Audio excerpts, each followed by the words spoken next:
Hello guys, I am again here to explain a last topic of solid state, and that is imperfection, that is defect of the solid state. In the solid state, we already told you that solid state is mainly divided into two parts in the classification part. Solid दो तरह के हो सकते थे, crystalline और amorphous. लेकिन जब इस चैप्टर को मैंने डिटेल में डिस्कस किया था तो मैंने आपसे कहा था क्रिस्टलाइन सॉलिड वो होते हैं जहां पर वेल अरेंज्ड एटम, आयंस और मॉलिक्यूल्स होते हैं. यहां पर मैंने आपको एक क्वेश्चन दिया था बहुत स्टार्टिंग में, what is the difference between the amorphous and crystalline, और उस क्वेश्चन में मैंने आपको क्रिस्टलाइन का डिफरेंस बताया था एमॉर्फस के साथ. लेकिन जैसे जैसे चैप्टर बढ़ा था तो आपने गौर किया था हमें इस चैप्टर में एमॉर्फस का कोई डिस्कशन करना ही नहीं था. हमने जो भी डिस्कशन किया था वो क्रिस्टलाइन पे किया था. मींस अगर मैं अपने क्रिस्टलाइन हेडिंग को आगे बढ़ाता हूं तो क्रिस्टलाइन का मतलब होता था well arrangement atom and ion of molecule.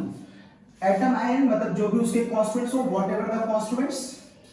After the well arrangement of the atom, ion and molecules a unit cell is formed there. एक तरह की वहां पर यूनिट सेल बना करती थी. एटम, आयंस और मॉलिक्यूल के अरेंजमेंट होने के बाद एक यूनिट सेल निकल के आती थी जिसके बार बार रिपीट करने से हम एक बहुत बड़े क्रिस्टल को देखते थे. वो क्या होती थी यूनिट सेल? वो यूनिट सेल हो सकती थी या तो वो सिंपल क्यूबिक होती थी, या तो वो बॉडी सेंटर्ड होती थी, या फिर वो फेस सेंटर्ड होती थी. आप सिंपल क्यूबिक का डायग्राम कुछ इस तरीके से बनाया करते थे. This is the diagram of simple cubic, जिसमें आप कहते थे कि जो सारी बॉल्स होती हैं वो कॉर्नर पर आती हैं. देखिए ये, और ये फिक्स अरेंजमेंट होता है, इसके अंदर कोई छेड़छाड़ नहीं होती. या अगर आप बॉडी सेंटर्ड की बात करेंगे तो मैं कहता था कि बॉडी सेंटर्ड का डायग्राम कुछ इस तरीके का होता था. ये देखिए, this is the diagram of body centred, जहां बॉडी के सेंटर पे एक बॉल होती थी और बाकी बॉलें इसके कॉर्नर पर हुआ करती थी. इसका मतलब ये जो भी अरेंजमेंट हुआ करते थे ये सारे अरेंजमेंट कांस्टेंट अरेंजमेंट हुआ करते थे. ये सारे अरेंजमेंट फिक्स अरेंजमेंट हुआ करते थे. यस, अब तक इतना हम लोग डिस्कस कर चुके थे. इसका मतलब अगर किसी हम क्रिस्टलाइन सॉलिड की बात कर रहे हैं तो वहां पर सब कुछ वेल अरेंज्ड होता है. सारे एटम्स अपनी एक फिक्स जगह पर बैठे होते हैं और ऐसे सॉलिड को हम कहते हैं कि वो परफेक्ट सॉलिड है. ऐसे सॉलिड को हम कहते हैं कि वो नॉन डिफेक्टेड सॉलिड है. Okay, now because of in this heading we are going to discuss about the defect. तो अब हम इस परफेक्शन के अंदर कुछ इम्परफेक्शन लाएंगे. हम इस परफेक्ट और इस नॉन डिफेक्टेड क्रिस्टल के अंदर कुछ डिफेक्ट लाएंगे. और डिफेक्ट कैसा लाएंगे? ये जो वेल अरेंज्ड लोग बैठे हुए हैं बस हम इसके अरेंजमेंट को ही डिस्टर्ब करेंगे और कुछ नहीं होता इस चैप्टर के अंदर. इस हेडिंग के अंदर हमें केवल इतना पढ़ना है कि इनके अरेंजमेंट को कैसे डिस्टर्ब किया जा सकता है और इनको डिस्टर्ब करने के बाद उस मॉलिक्यूल की प्रॉपर्टीज में क्या फर्क पड़ता है. इन सारी बातों को अगर हम डिस्कस कर लें तो हम कहेंगे कि मेरी हेडिंग कंप्लीट हो गई. तो लेट्स स्टार्ट. हमने कहा ये देखिए, हमने कहा सपोज करिए ये जो परफेक्ट स्पीशीज है मेरे पास वो मैंने यहां पर मान ली. इस तरह की मेरे पास कुछ परफेक्ट अरेंजमेंट है. मान लिया इनमें से कोई भी अरेंजमेंट जब मैं 2D पे देखता हूं, ये 3D है, इनमें से कोई भी अरेंजमेंट जब मैं यहां देखता हूं तो मान लो मुझे ऐसा एक अरेंजमेंट दिखाई देता है जहां पर सारे एटम्स अपनी वेल जगह पर बैठे हुए हैं. It is perfect crystal. It is perfect crystal. लेकिन by any how doesn't mean by which method I am doing so. आपको ये नहीं सोचना है. by any how मैंने एग्जांपल लिख दिया है. Suppose with the help of many times it is done with the help of temperature. Many times by the change in the temperature. So all these defects are also known as thermodynamic defect. Yes. इस heading में आपको कई किताबों में लिखा हुआ दिख जाएगा कि इस डिफेक्ट को हम थर्मोडायनेमिक डिफेक्ट कहते हैं. वजह है क्योंकि हम आपको इसमें बहुत सारे डिफेक्ट बताएंगे और वो सारे के सारे डिफेक्ट टेम्परेचर पर डिपेंडेंट होते हैं. टेम्परेचर को चेंज करने पर डिफेक्ट में बहुत ज्यादा चेंजेस आते हैं. इसलिए चूंकि ये टेम्परेचर डिपेंडेंट डिफेक्ट्स हैं इसलिए हमें इसमें एक नाम मैंने जोड़ दिया है थर्मोडायनेमिक डिफेक्ट. वैसे टेम्परेचर के अलावा हम किसी और तरीके से भी डिफेक्ट्स को डेवलप कर सकते हैं. ओके, नाउ तो मैंने कहा मान लो ये परफेक्ट क्रिस्टल है और इसमें बाय एनी मीन या बाय चेंज इन टेम्परेचर हम कुछ इसके अंदर डिस्टर्बेंस डेवलप करते हैं। और वो डिस्टर्बेंस डेवलप कैसे करते हैं? सपोज करिए मैंने यहां पर कुछ आर्टिफिशियल इफेक्ट्स इसके ऊपर डेवलप करे, either by the artificial mean और बाय द नेचुरल मीन, जिससे यहां से कुछ एटम्स डिलोकेट हो गए। कुछ यहां से एटम निकलकर बाहर भाग गया, कोई यहां से निकलकर बाहर भाग गया। इस तरह से एटम अपनी जगह से डिलोकेट होकर क्रिस्टल से बाहर चले गए। तो हम कहते हैं ये अरेंजमेंट डिस्टर्ब हो गया, ये अरेंजमेंट डिस्टर्ब हो गया। और now this crystal is known as defected crystal, क्योंकि जैसा उसका वेल पैटर्न था वो वेल पैटर्न यहां दिखाई नहीं दे रहा। ये दो वैकेंसीज खाली हो गई हैं, ये दो जगह खाली हो गई हैं, जिसकी वजह से इस क्रिस्टल की प्रॉपर्टीज में कुछ फर्क जरूर आया होगा। उन डिफरेंसेस को हम अभी पढ़ेंगे। फिलहाल आप बहुत मोटे मोटे तौर पर देखिए कि यदि मैं इस क्रिस्टल के अंदर बाय एनी मीन अगर कुछ डिफरेंस डेवलप करना चाहूं तो ये डिफरेंस कुछ इस फॉर्म में डेवलप हो सकता है और एटम यहां से बाहर निकल सकता है। इस तरह के डिफेक्ट को हम नाम देते हैं पॉइंट डिफेक्ट। इस तरह के डिफेक्ट को हम नाम देते हैं पॉइंट डिफेक्ट। अब इसे हमने पॉइंट डिफेक्ट क्यों कहा? क्योंकि यहां जो डिफेक्ट डेवलप हुआ है वो किसी सर्टेन पॉइंट से डेवलप हुआ है, यहां से चला गया है और यहां चला गया है। जब डिफेक्ट किसी सर्टेन पॉइंट पर, किसी सर्टेन लैटिस पॉइंट पर डेवलप होता है तो उसे हम पॉइंट डिफेक्ट कहते हैं। ठीक वैसे जैसे आपकी क्लास में मान लीजिए बहुत सारे बच्चे बैठे हों, 50 बच्चों की क्लास, आपका क्लासरूम है और आप देखते हैं वेल क्लास चल रही हो, टीचर वहां पर बोर्ड पर पढ़ा रहा है, एकदम से एक बच्चा बीच से उठता है और वो क्लास से बाहर चला जाता है। अब देखने में क्या लगेगा? क्लास कुछ इम्परफेक्ट लगेगी, क्योंकि 50 सीटों में 49 सीटें भरी हैं और एक सीट बीच में खाली है, तो देखने में वो अजीब लगेगी, जिसकी वजह से अब इस क्लास की प्रॉपर्टीज एक रेगुलर क्लास से थोड़ी डिफरेंट हो गई। तो हम कहेंगे ये क्लास इम्परफेक्ट हो गई। और इस इम्परफेक्शन के अंदर वजह कहां पर आई है? एक सर्टेन पॉइंट पर आई है, इसलिए हम उसे कहेंगे वो पॉइंट डिफेक्ट है। ओके ना, होने को तो ये भी हो सकता था कि अगर मैं यहां पर कुछ चेंजेस करूं तो यहां से जो ये एटम्स हैं जो पहले से वेल अरेंज हैं, हो सकता है ये पूरी की पूरी रो गायब हो जाए। ये रो ऐसे गायब हो सकती है, ये रो ऐसे भी गायब हो सकती है और ये रो ऐसे भी गायब हो सकती है, नीचे वाली भी जा सकती है, कहीं से भी कुछ हो सकता है। लेकिन बस एक शर्त है कि रो गायब पूरी होगी, चाहे वो वर्टिकल हो, चाहे वो हॉरिजॉन्टल हो, चाहे वो डायगोनल हो, पूरी रो गायब होगी। ये देखिए पूरी रो मैंने गायब कर दी। ये देखिए अगर मैं ऐसा करता हूं तो मैं कहूंगा यहां से पूरी की पूरी लाइन गायब हो गई और अब ये क्रिस्टल भी इसके कंपैरिजन में डिफेक्टेड हो गया। जो पैटर्न यहां था वो पैटर्न अब आपको यहां नहीं दिखाई दे रहा है।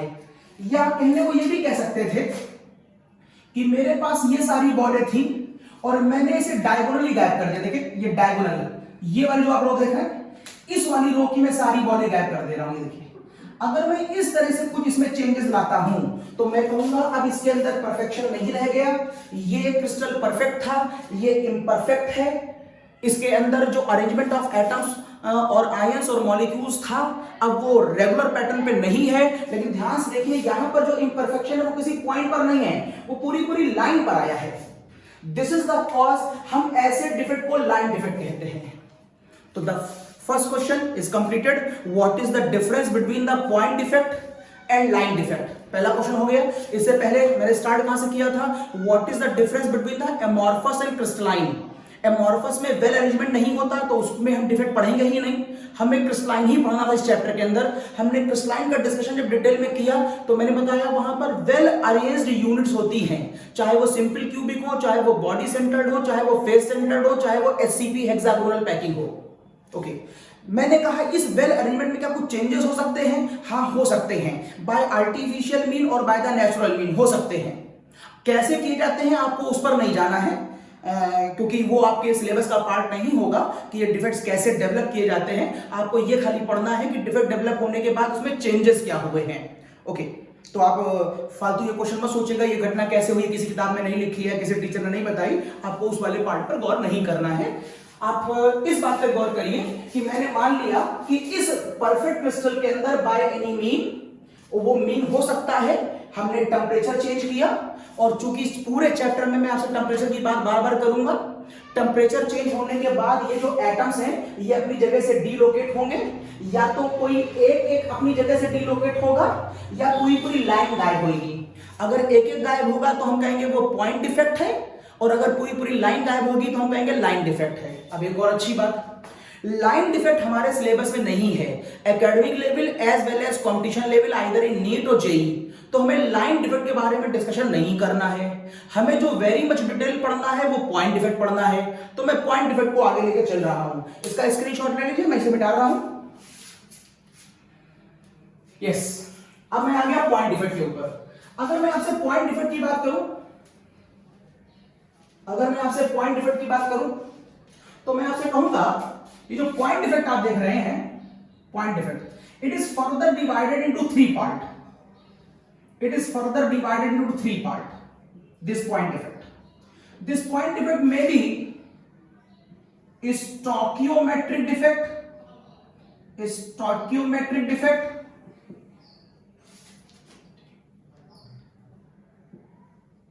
stoichiometric defect,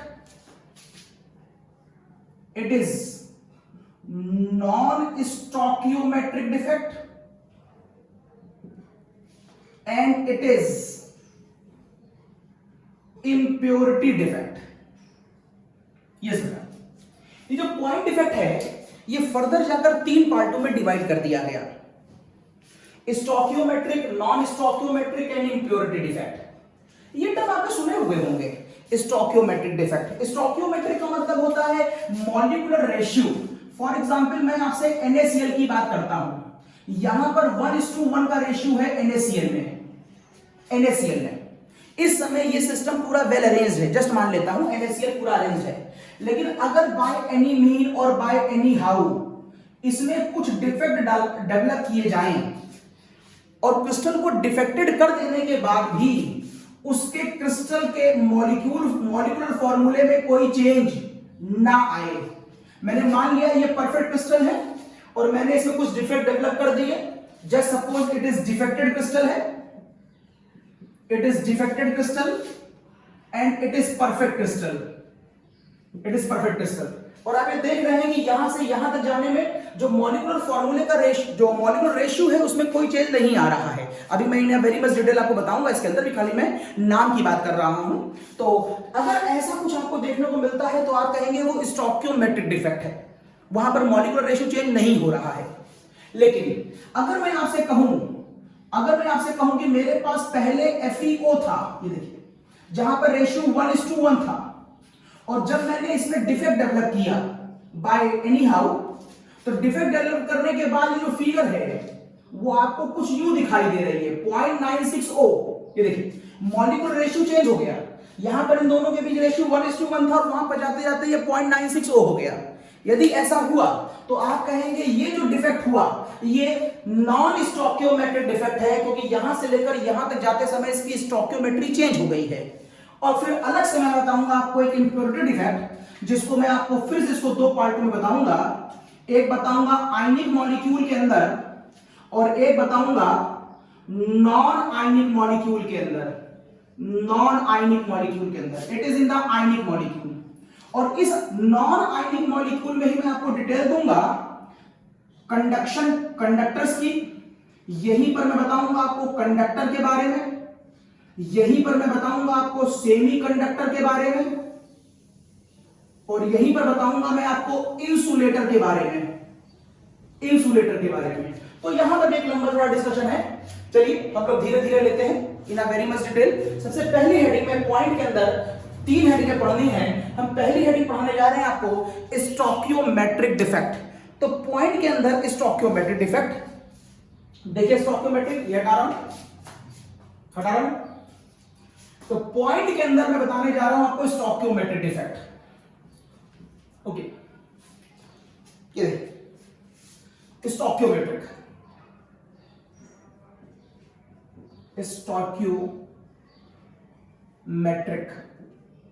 कहते हैं stoichiometric defect is further divided into 4 part. Stoichiometric defect is further divided into 4 part. पहला आपको मिलेगा वैकेंसी डिफेक्ट, दूसरा आपको मिलेगा इंटरस्टिशियल डिफेक्ट, तीसरा आपको मिलेगा Schottky defect, it is very important. और इसमें लास्ट आपको मिलेगा फ्रेंकेल डिफेक्ट, ये भी बहुत पूछा गया है। एक्चुअली इंपॉर्टेंट यही दो है, लेकिन आपको सारी फंडामेंटल बातें समझनी है तो देखते रहिएगा। मैंने सबसे पहले आपको बताया था एमॉर्फस और क्रिस्टलाइन में डिफरेंस, फिर मैंने कहा मुझे क्रिस्टलाइन पढ़ना है, एमॉर्फस नहीं। तो जब क्रिस्टलाइन पढ़ा तो मैंने देखा कि वहां पर एटम्स और मॉलिक्यूल्स वेल अरेंज्ड होकर एक यूनिट सेल बना रहे थे, जिसमें सिंपल क्यूबिक बॉडी सेंटर्ड और फेस सेंटर्ड था। यहां तक हमने चैप्टर डिटेल में पढ़ लिया था पहले। अब हम इसको डिस्टर्ब करके इनमें डिफेक्ट डेवलप करेंगे, इनके अरेंजमेंट को डिस्टर्ब करेंगे और ये पता करेंगे कि इनके अरेंजमेंट डिस्टर्ब होने के बाद इनकी प्रॉपर्टीज में क्या चेंज आता है। ओके, अब मैंने आपसे कहा डिफेक्ट दो तरह के होते हैं। आप जो डिस्टर्बेंस क्रिएट कर रहे हैं वो किसी एक जगह से कर रहे हैं कि पूरी पूरी लाइन कर रहे हैं। क्लास में से एक बच्चा बाहर चला गया है कि पूरी लाइन चली गई है। अगर क्लास से एक बच्चा बाहर गया है तो आप कहेंगे क्लास जो है वो पॉइंट डिफेक्टेड हो गई है, और अगर क्लास से पूरी पूरी लाइन के बाहर चली गई है तो आप कहेंगे जो मेरी क्लास है वो लाइन डिफेक्टेड हो गई है। मैंने पहले बोल दिया लाइन डिफेक्ट आपको नहीं पढ़ना है, हम बात करने जा रहे हैं वापस आपसे पॉइंट डिफेक्ट की। अब पॉइंट डिफेक्ट मैंने कहा से तीन तरह के, स्टोकियोमेट्रिक, नॉन स्टोकियोमेट्रिक और इम्प्योरिटी। स्टोकियोमेट्रिक डिफेक्ट से पहले और डिफेक्ट के बाद मॉलिक्यूलर रेशियो चेंज नहीं होगा, जबकि नॉन स्टोकियोमेट्रिक डिफेक्ट से पहले और डिफेक्ट के बाद स्टोकियोमेट्री चेंज हो जाएगी। यहां पर मैं आपको बहुत अच्छा न्यूमेरिकल भी बताऊंगा जो एनसीईआरटी में दिया हुआ है और बड़ा वेल फेमस न्यूमेरिकल है। तो यहां पर एक न्यूमेरिकल बनता है इस चैप्टर का, बताऊंगा। चलिए, मैं आपसे कह रहा था कि मैं स्टोकियोमेट्री के बारे में डिटेल बताने जा रहा हूं। तो मैंने आपके सामने लिख दिया है कि स्टोकियोमेट्रिक डिफेक्ट चार तरह से हो सकता है, दैट इज वैकेंसी और इंटरस्टिशियल। अब ये जो दो डिफेक्ट आप देख रहे हैं, ये दो डिफेक्ट नॉन आयनिक स्पीशीज के लिए होते हैं, नॉन आयनिक। जबकि आप जो ये दो डिफेक्ट देख रहे हैं, ये दोनों डिफेक्ट आयनिक स्पीशीज के लिए डिस्कस किए जाते हैं। यस, तो स्टोकियोमेट्रिक डिफेक्ट अगर आपको नॉन आयनिक दिया जा रहा है तो आपको ये डिस्कस करना है, और अगर आपको आयनिक दिया जा रहा है तो ये डिस्कस करना है। नॉन आयनिक में ये दोनों और आयनिक में है ये दोनों। ओके, अब वैकेंसी डिफेक्ट को समझने के लिए मैं एक डायग्राम दिखाता हूं आपको। देखिए, मान लीजिए मेरे पास एक वेल अरेंजमेंट डायग्राम ऐसा है, एक बॉल, दो बॉल, तीन बॉल, ये कुछ बॉल्स हैं जो एटम को रिप्रेजेंट कर रही हैं। इस समय ये जो बॉल्स आपको दिख रही है परफेक्ट हैं, ये वेल अरेंज्ड हैं, इसमें कोई इम्परफेक्शन नहीं है। लेकिन by any mean, by any how, either by adding something और by the effect of temperature, just suppose कि यहां से कुछ बॉल्स सिस्टम को छोड़कर बाहर चली गई। आपका डायग्राम ऐसा होना चाहिए था, लेकिन यहां से कुछ बॉल्स सिस्टम को छोड़ करके बाहर चली गई, बाहर भाग गई। ऐसा करने पर अब इस क्रिस्टल को देखिए और इस क्रिस्टल को देखिए, ये परफेक्ट अरेंजमेंट है और ये इम्परफेक्ट अरेंजमेंट है। तो अब आप कहेंगे ये क्रिस्टल क्या हो गया? अब आप कहेंगे ये क्रिस्टल क्या हो गया? इम्परफेक्ट हो गया। और चूंकि इस इम्परफेक्शन के अंदर एक जगह से एटम बाहर चला गया, जिसकी वजह से यहां पर एक वैकेंसी डेवलप हो गई, यहां पर एक वी लिख दिया मैंने, वैकेंसी डेवलप हो गई। चूंकि वैकेंसी डेवलप हो गई है इसलिए मैंने इसका नाम रख दिया है वैकेंसी डिफेक्ट। ध्यान से देखिए, ये एक पॉइंट की फॉर्म में भी है, इसका मतलब है आप इसी को एक पॉइंट डिफेक्ट भी कह सकते हैं, क्योंकि ये पॉइंट है। पॉइंट के अंदर मैंने बताया था स्टोकियोमेट्रिक, इसी को आप स्टोकियोमेट्रिक डिफेक्ट भी कह सकते हैं। स्टोकियोमेट्रिक डिफेक्ट तभी आप कह सकते हैं जब इसका मॉलिक्यूलर रेशियो ना बदले। अब जरा मॉलिक्यूलर रेशियो देखिए, सबको मैं जो भी नॉन आयनिक एटम की बात कर रहा था, तो मान लीजिए ये परफेक्ट क्रिस्टल कॉपर स्ट्रक्चर का है, कॉपर क्रिस्टल का है। अब अगर ये पूरा सिस्टम कॉपर क्रिस्टल का है तो सारे एटम कॉपर के ही होंगे। तो आपको यहां कॉपर 1, कॉपर 2, कॉपर का होल ट्वाइस, कॉपर का होल थ्राइस लिखने की आवश्यकता तो है नहीं, ये कॉपर क्रिस्टल है। जब आपने उसमें से एक एटम बाहर निकाल दिया तो इतना मॉलिक्यूल बचा। ऐसा करने से कॉपर के अरेंजमेंट जरूर चेंज आया है, लेकिन आप फॉर्मूला थोड़ी कह देंगे कॉपर का फॉर्मूला बदल गया। मान लीजिए मेरे पास ये कॉपर की रॉड है, और कॉपर की रॉड है तो मैंने इस पर रिप्रेजेंटेशन दे रखा है कि सब Cu है, इसमें से मैंने 2-3 एटम निकाल के बाहर फेंक दिए, तो मैं कहूंगा साहब ये अभी भी Cu है। इसका मतलब है कोई 2-4 एटम अगर यहां से बाहर निकल जाएं तो इसके मॉलिक्यूलर रेशियो में कोई चेंज नहीं होता, इसीलिए मैं इसे स्टोकियोमेट्रिक डिफेक्ट कह रहा हूं। तो ये पॉइंट डिफेक्ट है और स्टोकियोमेट्रिक है। और स्टोकियोमेट्रिक में भी क्या है, और स्टोकियोमेट्रिक में भी क्या है, और स्टोकियोमेट्रिक में वैकेंसी डिफेक्ट है। ये देखिए मैंने पहले पॉइंट पढ़ा, पॉइंट के अंदर स्टोकियोमेट्रिक पढ़ा और स्टोकियोमेट्रिक में वैकेंसी पढ़ा। ओके, यहां पर वो आपसे कुछ इस यहां से यहां तक जाने के बाद क्या प्रॉपर्टीज में चेंज आया, अभी इसकी बात मैं आपसे चार्ट के फॉर्म में करता हूं। एक और डिफेक्ट देखिए, इंटरस्टिशियल डिफेक्ट। सपोज करिए ये सारे एटम्स पहले से वेल अरेंज थे कुछ ऐसे, और मैं मान ले रहा हूं ये क्रिस्टल फिर से एक बार, चलिए थोड़ा डिफरेंट, ये कॉपर का था, मैंने मान लिया ये क्रिस्टल क्रोमियम का है। अब ये सारे एटम क्रोमियम के हैं, तो क्रोमियम का होल ट्वाइस, क्रोमियम का होल थ्राइस करने की आवश्यकता नहीं है, क्रोमियम का एक क्रिस्टल है। ओके, अब bye any how either bye the effect of temperature और बाय एडिंग एनीथिंग, अगर आप ये पाते हैं कि इस क्रिस्टल के अंदर कुछ चेंजेस डेवलप किए जा सकते हैं। देखिए कैसे, आप सोच रहे थे कि पूरा क्रिस्टल ऐसा होना चाहिए, ये जब पूरा क्रिस्टल ऐसा था तो आपने कहा ये परफेक्ट है, लेकिन कुछ चेंजेस करने के बाद इसका एक एटम अपनी जगह से उठा और किसी इंटरस्टिशियल साइट पर जाकर बैठ गया। क्या होती है interstitial site? A space between the atoms is known as interstitial site.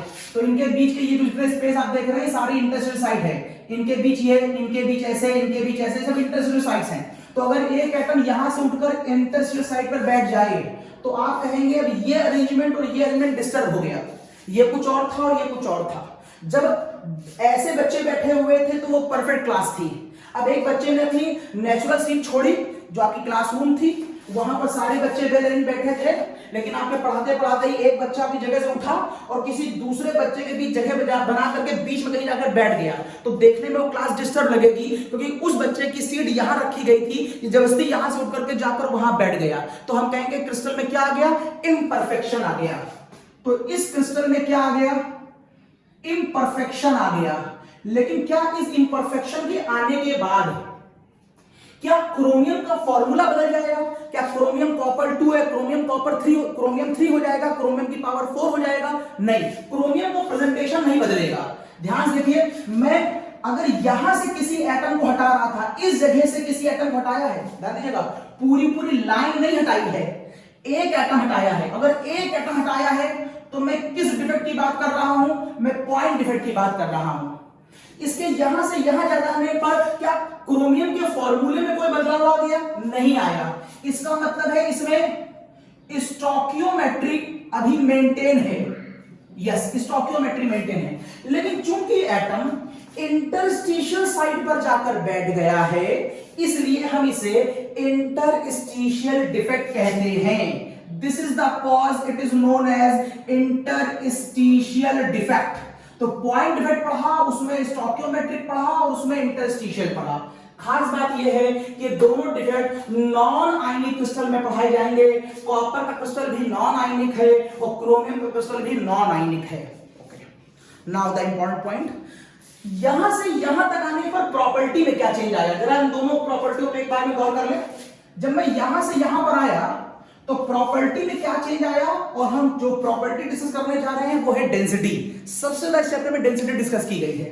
तो डेंसिटी का फॉर्मूला होता है मास अपॉन वॉल्यूम।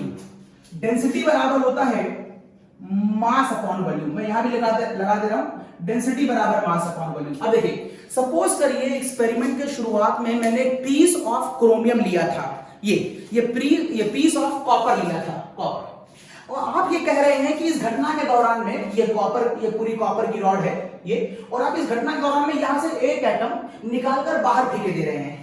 यदि आप यहां से एक एटम बाहर निकाल के फेंक देंगे तो ऐसा करने से इस पेन का वॉल्यूम चेंज नहीं होगा। पेन का वॉल्यूम तो नहीं बढ़ा है, चेंज क्या हो जाएगा? पेन का मास चेंज हो जाएगा।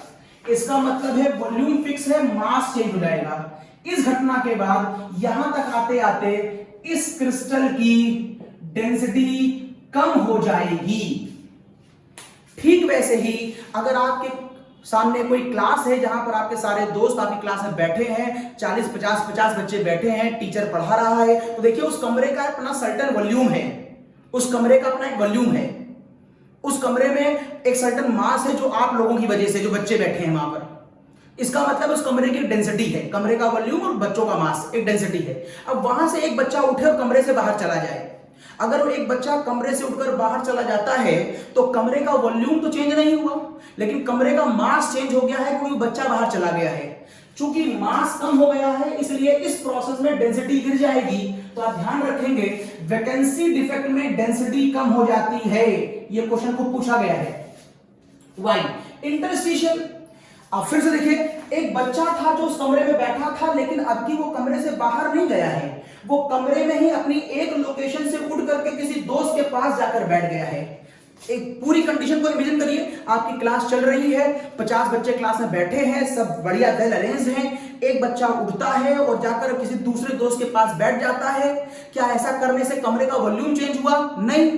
क्या ऐसा करने से कमरे का मास चेंज हुआ? नहीं। तो ऐसा जब ना वॉल्यूम चेंज हुआ ना मास चेंज हुआ तो क्या डेंसिटी चेंज हुई? नहीं। दिस इज द कॉज, इस प्रोसेस में डेंसिटी रिमेन सेम रहेगी, डेंसिटी रिमेन सेम, इस प्रोसेस में डेंसिटी पर कोई इफेक्ट नहीं आता।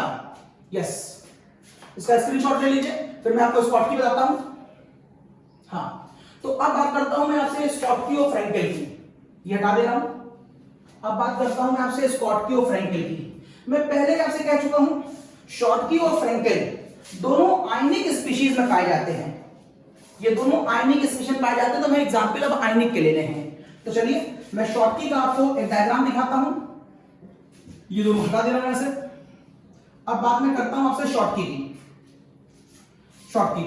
तो शॉटकी में मैं मान लेता हूं कि एक सिस्टम है जिसका अपना एक वेल अरेंजमेंट है, एक बॉल, दो बॉल, तीन, चार, ऐसी कुछ बॉल्स मैंने बना रखी हैं। ये देखिए मैंने कुछ बॉल्स बना दी हैं, कुछ इस तरह की बॉल्स हैं, और मैंने पहले ही बोल दिया मैं आयनिक पढ़ाने जा रहा हूं।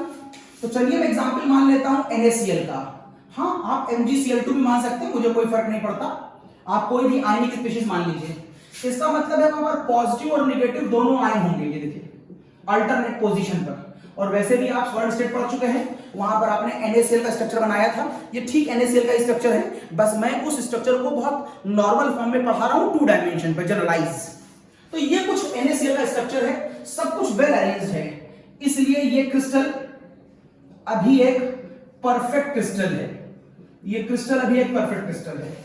बट बाय एनी हाउ, लेकिन अगर आप बाय एनी हाउ इसके अंदर कुछ इंपरफेक्शन लाएं, मैं एक फिक्स वैल्यू मान ले रहा हूं टेम्परेचर, क्योंकि ये यूनिवर्सल इफेक्टिव कंडीशन होती है, यूनिवर्सल इफेक्टिव वेरिएबल्स होता है, और ये टेम्परेचर इस चैप्टर में कुछ ज्यादा ही अपना काम करता है। तो चलिए मैंने टेम्परेचर मान लिया, तो टेम्परेचर के चेंज करने से सिस्टम में कुछ चेंज हुआ। क्या चेंज हुआ? ऐसा करने से बाय एनी हाउ और बाय चेंज इन टेम्परेचर मैंने मान लिया कि यहां से एक नेगेटिव आयन और यहां से एक पॉजिटिव आयन बाहर निकल गया। ये देखिए एक नेगेटिव आयन और एक पॉजिटिव आयन बाहर निकल गया। आपके मन में बात आई होगी कि नेगेटिव और पॉजिटिव दोनों को निकल गए और बाहर क्यों निकल गए, अंदर क्यों नहीं आए, कुछ मन में कुछ बातें आई होंगी। चलिए मैं भी सारी बातों को क्लियर करता हूं। पहले मैं डायग्राम को रिपीट कर देता हूं। मैं सोच रहा था कि डायग्राम ऐसा आना चाहिए, लेकिन बाय एनी एक्सटर्नल मीन या bye the effect of temperature कुछ आयंस बाहर चले गए।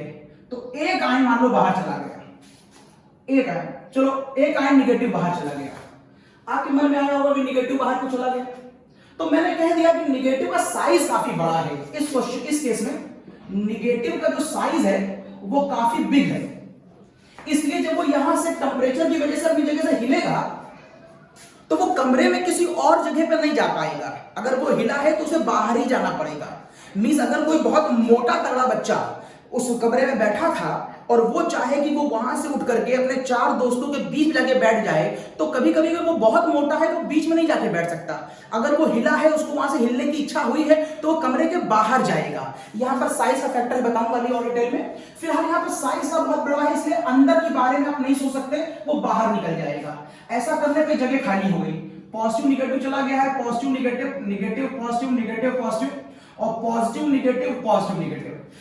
अब अगर ये चला गया है तो उसके साथ में इस वाले को जानने की क्या आवश्यकता है, ये साथ में जोड़ा क्यों बना रहे हैं? उसकी वजह है कि आप आयनिक स्पीशीज पढ़ रहे हैं, और आयनिक स्पीशीज में चाहे परफेक्ट क्रिस्टल हो और चाहे इम्परफेक्ट क्रिस्टल हो, एक बात यूनिवर्सल ट्रूथ है जो आप कभी चेंज नहीं करेंगे, और वो है इनको इलेक्ट्रिकली न्यूट्रल रहना पड़ेगा।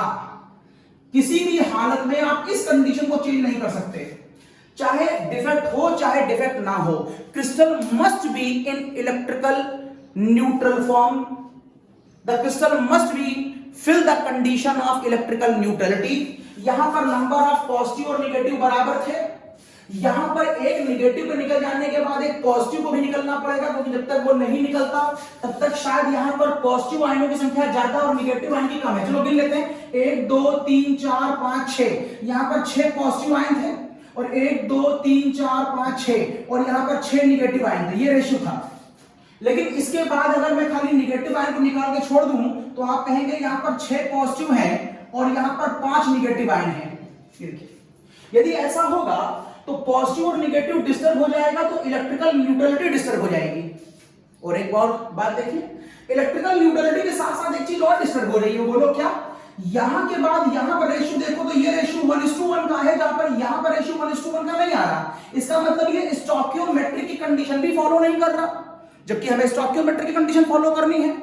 इसका मतलब है स्टोइकियोमेट्रिक की कंडीशन फॉलो करने के लिए आपको एक पॉजिटिव को भी बाहर फेंकना पड़ेगा, और जब ये पॉजिटिव भी बाहर चला जाएगा तो कुछ देर के बाद ये फिगर ये आ जाएगी, और इस फिगर का मतलब अल्टीमेटली ये होगा।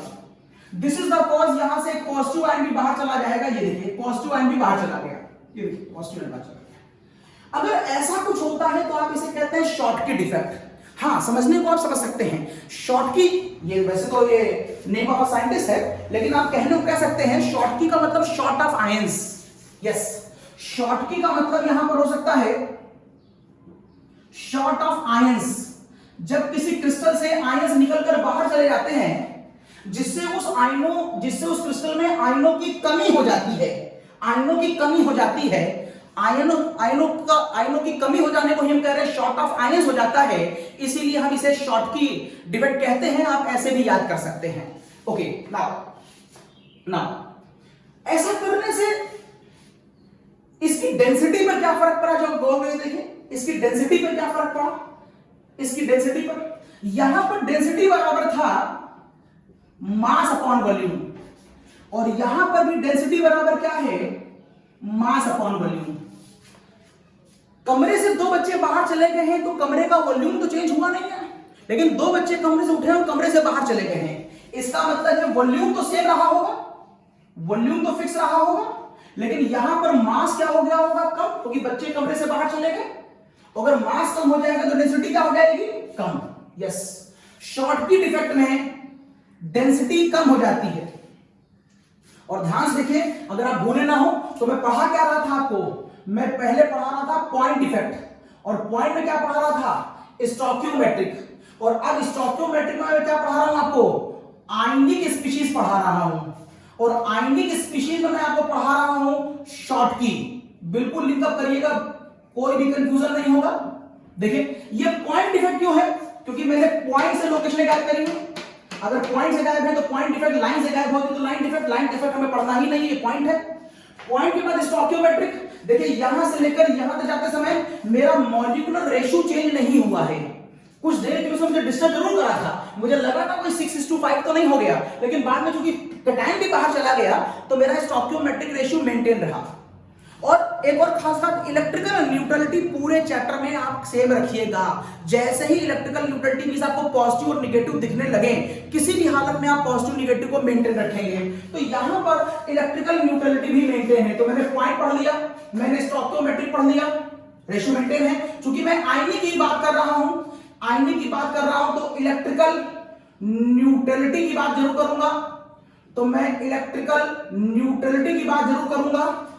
और इस तरीके से डेवलप होने वाले डिफेक्ट को मैंने नाम क्या दिया? शॉर्टकी। और शॉर्टकी को मैंने क्या बोला है? शॉर्ट ऑफ आयंस बोला है। और चूंकि आयंस सिस्टम से बाहर चले गए हैं, इसलिए उसकी डेंसिटी पर जो इफेक्ट आया मैंने बता दिया सर, डेंसिटी कम हो गई है। बिल्कुल ठीक है, डेंसिटी कम हो गई है।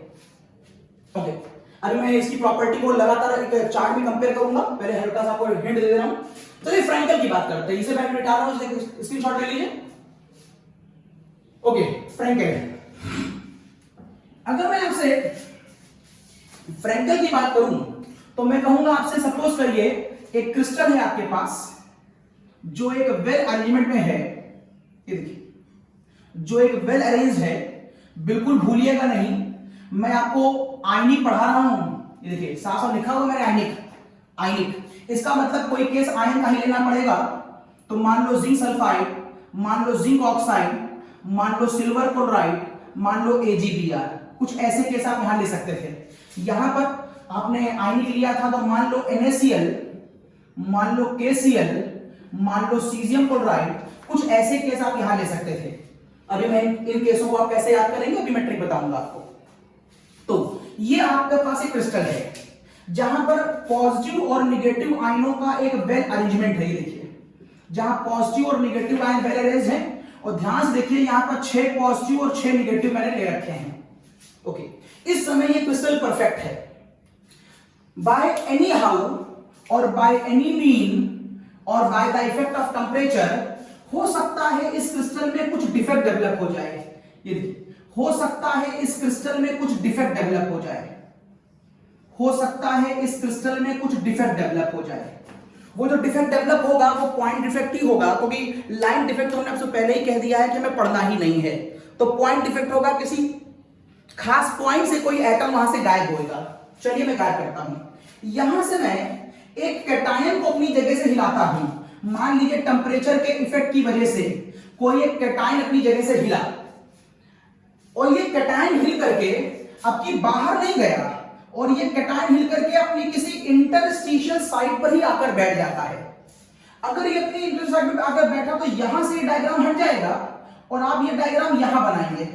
इवन दो पॉजिटिव निगेटिव बाकी सब पर कोई खास चेंज नहीं आया होगा, ये देखिए, बाकी किसी पर कोई खास चेंज नहीं आया होगा, कुछ डायग्राम ऐसा आ जाएगा। अच्छा, अगर ऐसा डायग्राम आ गया तो हम इस तरह के डिफेक्ट को हम बोलते हैं कि साहब फ्रैंकल डिफेक्ट डेवलप हो गया। इसे शॉर्ट की तो नहीं बोलेंगे, क्योंकि यहां पर आयनों की कमी तो हुई नहीं है, आयन शॉर्ट तो हुए नहीं है, बच्चा रूम से बाहर नहीं गया है, बच्चा रूम के अंदर ही है, इसलिए हम इसे शॉर्ट की नहीं बोलेंगे। इसका नाम रखा है, साइंटिस्ट का नाम है फ्रैंकल, याद करने का बता रहा हूं, इसको फ्रैंकल कहेंगे। एक बात बहुत स्पष्ट आपको क्लियर हो रही होगी, गौर करिए। तो मैंने कहा था अगर बच्चा बहुत मोटा तगड़ा है तो वो चाह के भी 4 बच्चों के बीच में नहीं बैठ सकता, लेकिन यहां पर बच्चा बीच में बैठ गया है, इसका मतलब है इस बच्चे का रेडियस यहां पर कम है।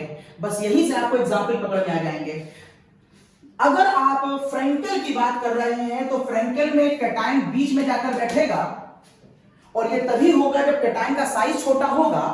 और देखिए यहां पर मैंने Cl तो यहां भी लिया है और Cl तो मैंने यहां पर भी लिया है, इसका मतलब झगड़ा Cl का नहीं था, झगड़ा था कैटायन का। अब देखिए यहां पर मैंने सीजियम लाइक एटम लिए हैं, जबकि यहां पर मैंने जिंक और सिल्वर लाइक एटम लिए हैं। ध्यान से देखिएगा, ये S ब्लॉक एलिमेंट है, और S ब्लॉक एलिमेंट का रेडियस बहुत ज्यादा होता है, जबकि यहां पर ये D ब्लॉक एलिमेंट मैंने लिए हैं, और D ब्लॉक एलिमेंट का radius due to screening effect बहुत कम होता है। This is the cause. मैंने यहां पर इन एग्जाम्पलों को सेट किया, क्योंकि यहां पर जब बड़ा कैटायन होगा तो वो किसी भी हालत में इंटरस्टिशियल पर नहीं बैठेगा, उसको कमरे से बाहर ही जाना पड़ेगा, क्योंकि बहुत बड़ा है तो अंदर नहीं बैठेगा। और जब वो कमरे से बाहर जाएगा तो साथ में उसके बगल में Cl को भी जाना पड़ेगा, तो साइज यहां पर Cl का तो बड़ा होगा ही होगा, क्योंकि वो निगेटिव आयन है। यहां पर पॉजिटिव का साइज भी बड़ा होता है, बस यही खास बात है, यहां पॉजिटिव का साइज भी बड़ा होता है। जब पॉजिटिव बाहर जाएगा तो निगेटिव भी बाहर जाएगा, क्यों? इलेक्ट्रिकल न्यूट्रलिटी को मेंटेन करने के लिए। लेकिन यहां पर चूंकि पॉजिटिव अंदर सेट हो सकता था, जब पॉजिटिव अंदर सेट हो गया है तो निगेटिव को बाहर जाने की आवश्यकता ही नहीं है। यहां निगेटिव का साइज छोटा है या बड़ा है इससे कोई फर्क ही नहीं पड़ता, पॉजिटिव अंदर है तो निगेटिव भी अंदर होगा। साथ समझ में आ गई होगी? यस। जरा बताएं इसमें डेंसिटी का क्या फर्क पड़ा? डेंसिटी बराबर मास अपॉन वॉल्यूम। अरे भाई मैंने कहा था वो जो क्लास जिसमें आप पढ़ाई कर रहे हैं, वो क्लास जिसमें आप पढ़ाई कर रहे हैं उसका करना फिक्स वॉल्यूम है, और इस बार बच्चा कमरे से बाहर नहीं गया है, बच्चा कमरे के अंदर है। जब बच्चा कमरे के अंदर है तो कमरे का मास बदला ही नहीं, और वॉल्यूम तो मैंने पहले ही कह दिया कमरे का नहीं बदल रहा है। इसका मतलब है इस बार मास भी फिक्स है, वॉल्यूम भी फिक्स है, तो डेंसिटी की सेहत पर कोई चेंज नहीं आएगा। एग्जाम में खूब पूछते हैं इन दोनों में डिफरेंस। शॉर्टकी में डेंसिटी में बदलाव आता है और फ्रैंकल में डेंसिटी में बदलाव नहीं आता। शॉर्टकी के अंदर जो कैटायन और कैटायन का साइज मिलनी, जो कैटायन का साइज है वो काफी बड़ा होता है, जबकि एनायन में शॉर्टकी एनायन में जो कैटायन का साइज है वो छोटा होता है। बस यहीं से एग्जांपल ले लीजिएगा। यहां पर जो कैटायन लीजिएगा वो डी ब्लॉक का ले लीजिएगा। तो चाहे आप जिंक क्लोराइड ले सकते हैं, आप जिंक क्लोराइड ले लें, आप जिंक ऑक्साइड ले लें, आप सिल्वर क्लोराइड ले लें, बस कैटायन को डी ब्लॉक रखिएगा। यहां पर आप कैटायन का साइज बड़ा करने जा रहे हैं तो आप कैटायन किधर लेते हैं, मेटल किधर ले रहे हैं, इधर के मेटल्स काफी बड़े हैं मेटलिक टेबल में, और आगे जाने पर उनका रेडियस छोटा होता जा रहा है। तो सबसे बड़ा कौन है, फर्स्ट ए, तो मैंने फर्स्ट ए के एलिमेंट ले लिए। तो चाहे तुम सोडियम लो, चाहे पोटेशियम लो, चाहे सीजियम लो, ये सारे ही इस कैटेगरी में आएंगे। एक बात और, डेंसिटी की बात कर ली है, वो आपसे कोऑर्डिनेशन नंबर के बारे में पूछता है। अभी मैं चार्ट बना दूंगा इसका, लेकिन एक बार और कर लें, वो आपसे कोऑर्डिनेशन नंबर के बारे में पूछता है। तो जरा कोऑर्डिनेशन नंबर जान ले क्या होता है। किसी एक सर्टेन एलिमेंट को जितनी भी बॉलें घेर रही होती हैं, ये उसका कोऑर्डिनेशन नंबर कहलाता है। 3 और 3 6 7। इस समय मैं कहूंगा इसका कोऑर्डिनेशन नंबर 7 है इसका। और अगर किसी बॉल को 3 बॉलें ही घेर रही हैं, तो मैं कहूंगा इस समय इसका जो कोऑर्डिनेशन नंबर है वो 3 है। अगर इसको 4 बॉलें घेरेंगी तो 4 है, 5 घेरेंगी तो 5 है। और कोऑर्डिनेशन नंबर तो वेरी मस्ट डिटेल में आपको कोऑर्डिनेशन चैप्टर में पढ़ा चुका हूं। वहां पर मैंने बताया था कि सेंटर वाली बॉल को कितनी बॉलें घेरती हैं, बाकायदा ढंग से निकाला था। कोऑर्डिनेशन नंबर के ऊपर मैंने लंबी चौड़ी बातें करी मैंने आपको कोऑर्डिनेशन चैप्टर के अंदर। तो कोऑर्डिनेशन नंबर क्या होता है ये आपके लिए कोई नई बात नहीं है। बस मुद्दा ये समझना है कि एग्जाम में आंसर कैसे किस लॉजिक पर देंगे। आपको ये देखना है एग्जाम में, कॉम्पिटिशन मैट्रिक पार्ट में, एमसीक्यू वाले क्वेश्चनों में, कि ये वो केसेस है जिनका कोऑर्डिनेशन नंबर ज्यादा होता है और ये वो केसेस है जिनका कोऑर्डिनेशन नंबर कम होता है। अब आप ये कैसे सेटिस्फाई करेंगे या कैसे याद रखेंगे, बड़ा आसान है। बताइए, इस पेन के चारों तरफ आप जैसे कुछ बच्चे अगर सराउंड करना चाहे इस पेन को, तो कितने बच्चे सराउंड कर सकते हैं। एक बच्चा यहां खड़ा हो गया, एक यहां खड़ा हो गया, एक यहां खड़ा हो गया, शायद इससे ज्यादा खड़े होंगे तो आपकी बॉडी एक दूसरे बच्चे को टच करने लगेगी, मतलब force of repulsion, electronic repulsion शुरू हो जाएगा। मींस आप इस पेन को ज्यादा बच्चों के थ्रू घेर नहीं सकते। ओके, अब मान लीजिए मैं घर में पढ़ा रहा हूं, या आप मान लीजिए जिस स्कूल में पढ़ते हैं उस स्कूल की बिल्डिंग के बाहर चले जाइए और वो काफी बड़ा स्कूल है।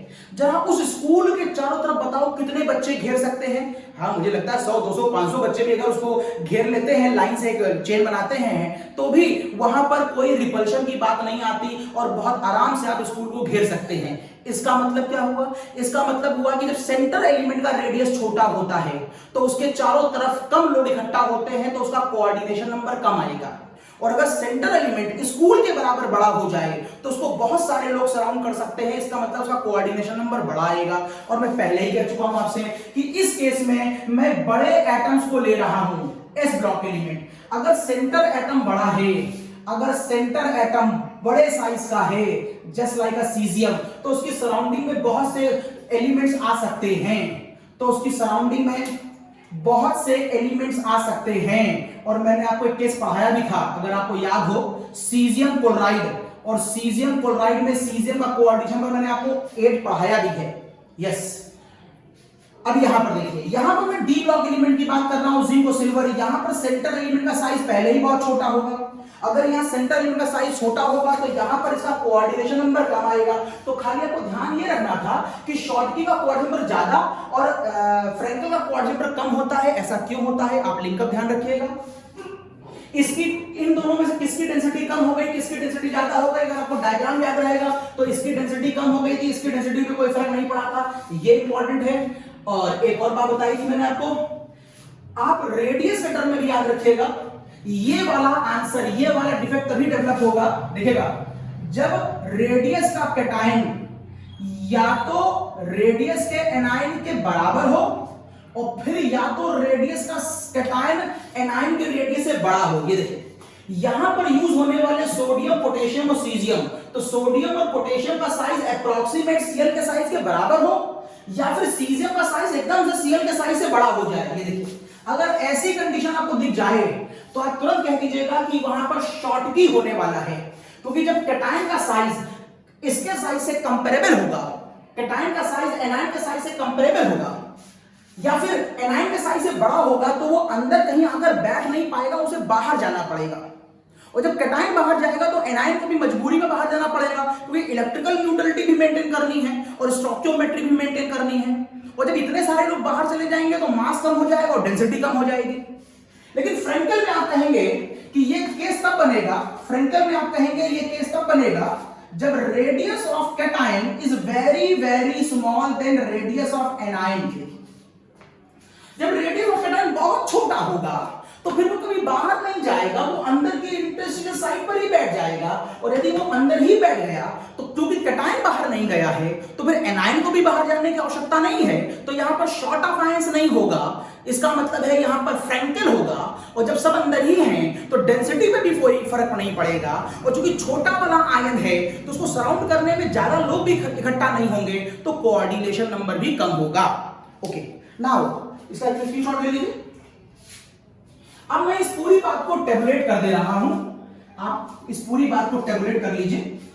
मैंने आपको अब तक कितने डिफेक्ट पढ़ा दिए, यहां पर मैंने आपको 4 डिफेक्ट पढ़ाए हैं। एक बताया है मैंने आपको वैकेंसी, एक बताया है मैंने आपको इंटरस्टिशियल, एक बताया है मैंने आपको शॉर्टकी, एक बताया है मैंने आपको फ्रैंकल। ओके, देखिएगा इन दोनों को मैंने तब बताया है जब स्पीशीज नॉन आयनिक हो। तो मैंने एग्जांपल ले रखा था, मान लो ये कॉपर का केस है और मान लो ये क्रोमियम का केस है। जबकि इन दोनों को मैं तब पढ़ा रहा हूं, इन दोनों को मैं तब पढ़ा रहा हूं जब स्पीशीज आयनिक हो। तो मैंने कहा मान लो एग्जांपल ये NaCl है, और शॉर्टकी के अंदर मैंने एग्जांपल मान लिया है, मान लो जिंक सल्फाइड है। ये देखिए, ये दो आयनिक स्पीशीज के लिए हैं और ये दोनों नॉन आयनिक स्पीशीज के लिए हैं। अब देखिएगा इस वाले केस में अगर आपको इनकी डिफिनेशन लिखनी हो, अगर आपको इनकी डिफिनेशन लिखनी हो तो मैं खाली बोल दे रहा हूं, आप लिख लीजिएगा। इसकी डिफिनेशन में आप कहेंगे कि व्हेन एनी, मैं डायग्राम से शो कर दे रहा हूं, आपको याद रहेगी, when any atom is dislocate from its original site. और इसमें आप कहेंगे when any atom is dislocate from its original site and come and settle down on any interstitial site. इसमें आप बोलेंगे when any atom is dislocate from their original site and move out from the crystal. इसमें बोलेंगे when any atom dislocate from its original site and again settle down on the interstitial site. तो ये हो गई vacancy, क्योंकि यहां पर vacancy develop है, और ये हो गया इंटरस्टिशियल क्योंकि एटम आकर यहीं पर बैठा है। दोनों पॉइंट डिफेक्ट है, ये बात सही है।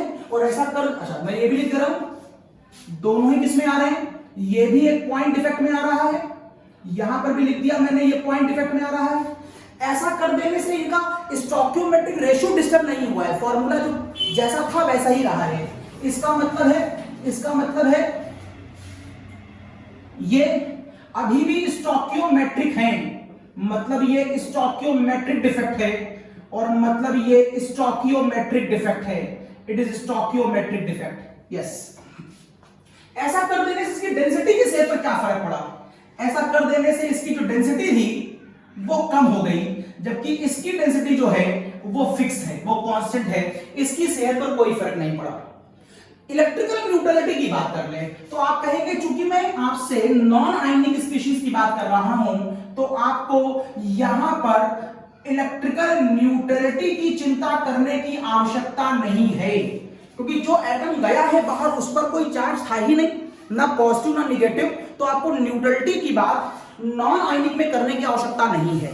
हाँ, क्या कोई और प्रॉपर्टी में बदलाव आया है डेंसिटी के अलावा, कोई और प्रॉपर्टी बदलाव आया है? यस, एक प्रॉपर्टी होती है यहां पर कंडक्टेंस की, एक प्रॉपर्टी होती है यहां पर कंडक्टेंस की। कहते हैं ऐसा करने से सिस्टम का कंडक्टेंस इंक्रीज कर जाता है। अब साहब कंडक्टेंस कैसे इंक्रीज कर गया? देखिए होता क्या है, होता यह है, आप अपनी क्लास में आइए, आपकी क्लास में सारे बच्चे अपनी अपनी जगहों पर बैठे हुए हैं, जो उनको जगह क्लास टीचर ने अलॉट करी है। यह एक परफेक्ट क्रिस्टल है। एक बच्चा कमरे से उठकर बाहर चला गया, ऐसा करने के बाद एक चेयर खाली हो गई, तो क्या बगल वाला बच्चा अगर उसको बोर्ड सही से साफ दिखाई नहीं दे रहा है और उसको लग रहा है कि जो सीट खाली हुई है इससे हमें बोर्ड ज्यादा अच्छा दिखाई देगा, तो वो वहां से उठ करके इस वाली सीट पे आ सकता है। ये देखिए क्लास में मोशन शुरू हो गया, जैसे वो बच्चा उठकर यहां आएगा तो वो वाली सीट खाली हो गई। अगर किसी दूसरे बच्चे की इच्छा उस सीट पे जाने की तो वो वहां चला जाएगा, उसके वहां जाने से वो सीट खाली हो गई तो इधर का बच्चा उठ करके वहां चला जाएगा। पहले क्यों नहीं हो पा रहा था? सारी सीटें भरी थी। जब यहां पर बॉल थी, जब सारी सीटें भरी थी तो कोई बच्चा कहीं से हिलेगा ही नहीं। जब वहां पर आयन या एटम मूव नहीं हो रहे हैं तो वहां कंडक्टेंस नहीं होगी। लेकिन आफ्टर द डिफेक्ट एक सीट खाली हो गई है तो कंडक्टेंस शुरू हो गया, इसलिए यहां पर कंडक्टेंस आ जाएगी after the defect. And same ऐसे ही यहां पर भी बॉल खाली हो गई है तो ये वाली बॉल यहां जा सकती है, ये वाली यहां जाएगी, ये वाली यहां जाएगी। इस तरह से यहां भी मोशन शुरू हो सकता है। और अगर यहां भी मोशन शुरू हुआ तो आप कहेंगे इसमें भी कंडक्टेंस आ जाएगी। तो ये बात मैंने आपको शॉर्ट की और फ्रंटल की बताई। चलिए सॉरी वैकेंसी और इंटरस्टेशनल की। चलिए शॉर्ट की और फ्रंटल जल्दी से आते हैं। तो शॉर्ट की में मैंने आपसे कहा था यहां पर, शॉर्ट की में मैंने आपसे कहा था कि यहां पर पहली बात तो आपको पॉजिटिव और निगेटिव दिखाई देगा, क्योंकि मैं आयंस की बात करने लगा हूं। Positive negative, positive negative, negative positive, negative positive. यहां पर बना लेता हूं, यहां भी आपको पॉजिटिव निगेटिव दिखाई देगा। ये देखिए यहां भी आपको पॉजिटिव निगेटिव दिखाई देगा। तो ये देखिए positive negative, positive negative, negative positive, negative positive. Okay अच्छा, अब मैंने आपसे कहा था कि इन केसों में, अब मैंने आपसे कहा था इन केसों में एक बात मैं यहां पर लिख दे रहा हूं, इसी जगह पर यहां पर लिख दे रहा हूं शॉर्ट की वाले में। शॉर्ट की वाले डिफेक्ट को आप तब लाएंगे इस वाले को जब रेडियस ऑफ कैटायन या तो रेडियस ऑफ एनायन के बराबर होगा या फिर रेडियस ऑफ कैटायन बड़ा होगा। ये बात ध्यान रखिएगा। और ये तब लाएंगे जब रेडियस ऑफ कैटायन बहुत छोटा होगा रेडियस ऑफ एनायन से। ये और यदि ऐसा हुआ तो इसका अच्छा एग्जांपल बन सकता था NaCl, KCl और सीजियम क्लोराइड। और इसका अच्छा एग्जांपल बन सकता था zinc sulphide, zinc oxide, AgCl। यहां पर ये S ब्लॉक के कैटायन है जिनका साइज बड़ा होगा और यहां पर D ब्लॉक के कैटायन का साइज छोटा होगा। अब लॉजिक देखिए, चूंकि कैटायन का साइज पहले से ही बहुत बड़ा है, मान लीजिए सीजियम इसका साइज पहले से बहुत बड़ा है, तो कैटायन हटने के बाद अंदर कहीं बैठ नहीं पाएगा, बाहर ही जाएगा। और जैसे ही बाहर जाएगा यहां पर एक पॉइंट खाली हो जाएगा, एक जगह खाली हो जाएगी, जिसकी वजह से आप कहेंगे ये पॉइंट डिफेक्ट है। लेकिन चूंकि हमें इलेक्ट्रिकल न्यूट्रलिटी हर हालत में मेंटेन रखनी है, जिसका झगड़ा यहां पर नहीं था, क्योंकि यहां पर कोई चार्ज नहीं था, लेकिन यहां पर झगड़ा है। अगर एक पॉजिटिव जाएगा तो साथ में इलेक्ट्रिकल न्यूट्रलिटी को मेंटेन करने के लिए निगेटिव भी जाएगा, जिसकी वजह से आप कहेंगे ये स्टोकियोमेट्रिक डिफेक्ट है। ये स्टोकियोमेट्रिक डिफेक्ट है। एक कैटायन गया, एक एनायन गया, चूंकि ये दोनों बाहर चले गए हैं लेकिन वॉल्यूम में कोई फर्क नहीं पड़ा, इसलिए डेंसिटी बराबर, अगर हम मास अपॉन वॉल्यूम की बात करें तो वॉल्यूम में कोई चेंज नहीं हुआ है लेकिन मास कम हो गया है, इसका मतलब इसकी डेंसिटी कम हो जाएगी। आप देखें इलेक्ट्रिकल न्यूट्रलिटी यहां पर मैंने मेंटेन रखी है, और जब ये दोनों यहां से गायब हो गए, ये दो जगह यहां पर खाली हो गई, ये जगह खाली हो गई, तो फिर ये वाला बच्चा यहां पर, ये वाला बच्चा यहां पर, ये वाला बच्चा यहां पर, ये वाला बच्चा यहां पर मूव करने लगेगा। अगर ये बच्चे मूव करने लगेंगे तो आप कहेंगे इसका मतलब सिस्टम की कंडक्टेंस बढ़ गई, इसका मतलब सिस्टम की कंडक्टेंस बढ़ गई। और एक बात मैंने आपको और बताई थी, आगे जगह नहीं, मैं यही लिख दे रहा हूं फिर से, शॉर्टकी इफेक्ट यहां लिख रहा हूं। शॉर्टकी इफेक्ट तभी काम करेगा जिस समय साइज ऑफ कैटायन बहुत बड़ा होगा, और अगर साइज ऑफ कैटायन बहुत बड़ा है तो उसके सराउंडिंग में बहुत सारे लोग अरेंज होंगे, मींस उसका कोऑर्डिनेशन नंबर मैक्सिमम होगा। ये देखिए शॉर्टकी की बात मैंने लिखी है।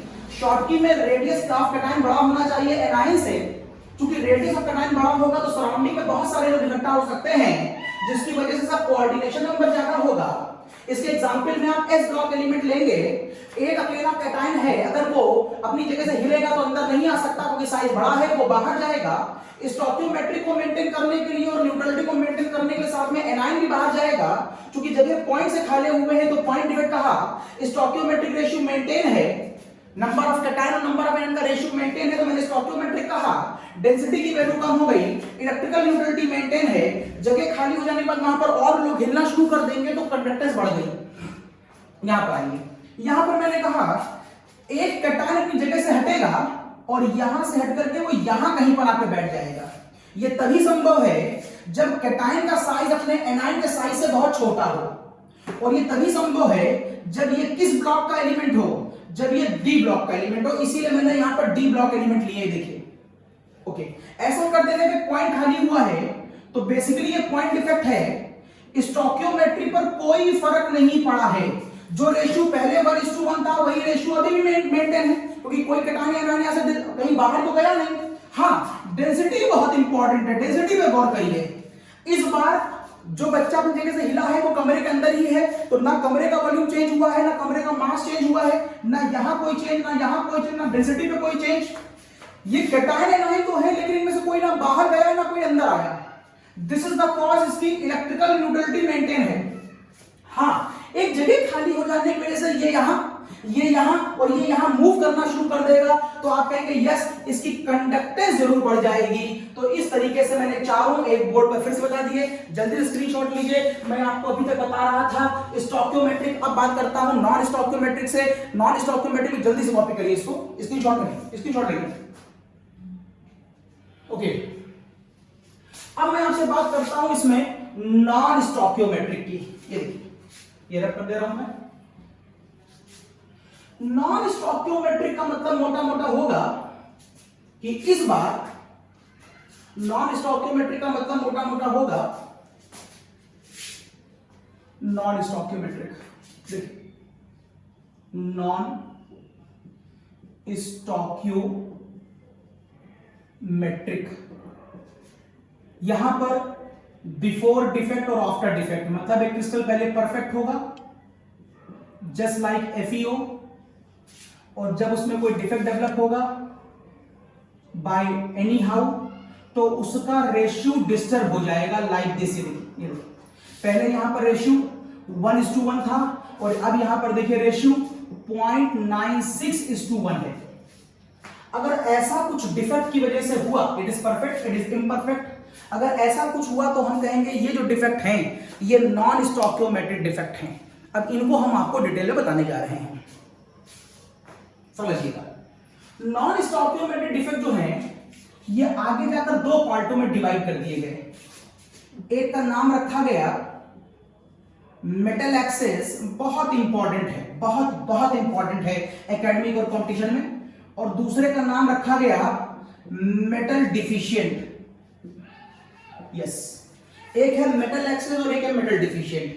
मतलब यहां पर जो कैटायन और एक एनायन है, एक पॉजिटिव और एक निगेटिव है, तो मेटल एक्सेस में मुझे किसी तरह इसे ज्यादा करना है, इसे ज्यादा कर करके मैं इसका रेशियो डिस्टर्ब करूंगा, और मेटल डिफिशिएंट में मुझे इसे कम कर देना है, और फिर कम करने की वजह से रेशियो डिस्टर्ब करूंगा। इसी का मतलब है कोई कैटायन एनायन का example, not Fe in this case, in generalize मैंने बोला। मुझे एक बार मेटल बढ़ा के दिखाना है और एक बार मेटल मुझे घटा के दिखाना है। जब मैं आपको इनको डिटेल में बताऊंगा तो मालूम चलेगा कि मेटल एक्सेस दो तरीके का हो सकता है, by anionic vacancy, by anionic vacancy, बहुत बहुत इंपॉर्टेंट है ये टॉपिक, बाय एनायनिक वैकेंसी, और दूसरा है बाय